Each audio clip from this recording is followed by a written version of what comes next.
नमस्कार भाई लोग। देखिए जो जी बिजनेस के अनिल सिंघवी हैं, उन्होंने बोला है कि अगर इजराइल और ईरान का युद्ध और गहराता है तो आपको इन स्टॉक्स को बेच देना चाहिए बाजार खुलते ही, क्योंकि इनमें हो सकती है बड़ी बिकवाली।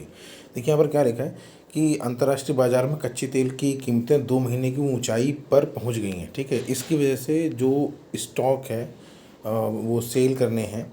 उन 4 स्टॉक्स को उन्होंने दिया है नाम, जैसे कि अडानी पोर्ट्स का फ्यूचर्स को सेल करना है। ठीक है, क्योंकि इसमें उनको लगता है कि जो तेल की महंगाई उसकी वजह से तेल की आवाजाही में दिक्कत हो सकती है, और अडानी पोर्ट्स में तेल जो है कि आता है और जाता है यहाँ से, तो इस वजह से यहाँ पर प्रभावित हो सकता है इनका बिजनेस अडानी पोर्ट्स का।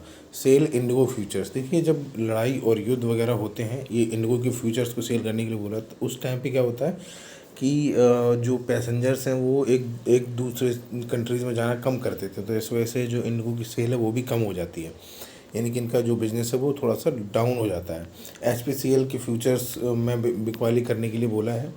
ऑयल मार्केटिंग कंपनी पर भी अनिल सिंघवी का नज़रिया निगेटिव है। उन्होंने एचपीसीएल की फ्यूचर्स में भी शॉर्ट टर्म सेल की सलाह दी है, स्टॉप लॉस 399 के साथ, टारगेट 373 के दिया है। ठीक है, और जो अगला स्टॉक है वो है Adani paints, sorry Asian paints के फ्यूचर, क्योंकि जब क्रूड ऑयल में जब तेज़ी होती है तो इनका जो बिज़नेस है वो थोड़ा सा हैम्पर होता है। एशियन पेंट्स वगैरह का जो भी जितनी भी पेंट्स कंपनियां हैं, तो पेंट्स में बिकवाली की राय है। इसमें 2275 पर स्टॉप लॉस और 2172 तक का जो टारगेट है वो इन्होंने दिया है।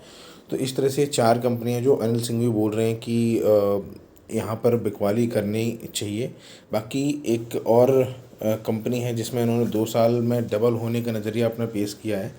ठीक है, तो इस तरह से जो इज़राइल और ईरान का युद्ध है वो गहराता हुआ नज़र आ रहा है। देखिए इसमें दोनों चीज़ें हैं, अगर हम देखें तो जो इज़राइल और ईरान अपनी अपनी तरफ दोनों लोग सही हैं। अगर आप पॉइंट ऑफ व्यू के नज़रिए से देखते हैं तो देखिए हुआ क्या है कि जो ईरान है वो न्यूक्लियर बॉम्ब बनाने के बहुत करीब आ चुका है, और इज़राइल को ऐसा लगता है कि हम बहुत छोटे से देश हैं क्षेत्रफल के हिसाब से, और ईरान जो है सबसे पहले मिसाइल अगर जो न्यूक्लियर बॉम्ब है वो दागेगा तो हमारे ऊपर ही दागेगा, तो हमारा अस्तित्व खत्म हो जाएगा। तो इसलिए उन्होंने कहा कि बाद में हमें युद्ध लड़ना ही है, तो इसलिए हम पहले से ही स्टार्ट कर देते हैं, जबकि उनके पास न्यूक्लियर बॉम्ब नहीं है, उससे पहले ही हम युद्ध कर लेते हैं तो थोड़ा सा बेटर हो जाएगा, उनको ये लगता है हमारे लिए। और ईरान बोल रहा है कि अगर हमने पहले से कोई ऐसी बात ही नहीं थी युद्ध वाली, हमने तो अटैक किया नहीं है और इजराइल ने खुद से ही अटैक कर दिया है, तो अभी वो कह रहा है कि हम भी अपना दिखाएंगे दम।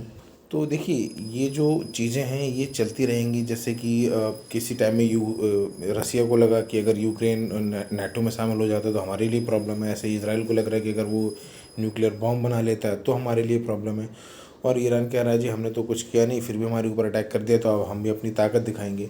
तो ये संप्रभुता की लड़ाई है। सभी दोस्त सोच रहे हैं कि हम कहीं कमज़ोर ना पड़ जाएं आने वाले टाइम में, तो अजम्पशन के बेस पे ये सारी चीज़ें चल रही हैं। अभी देखा जाए तो अपने अपनी तरफ दोनों देश सही हैं, ईरान भी इज़राइल भी, दोनों अपने अपने उनके उनके पॉइंट ऑफ व्यू से वो अपनी अपनी तरफ सही हैं। तो आप लोगों को क्या लगता है कि किसने गलती की है, या फिर कौन यहाँ पर गलत है, इज़राइल की ईरान, कौन यहाँ पर गलत है? कमेंट करके ज़रूर बताइए।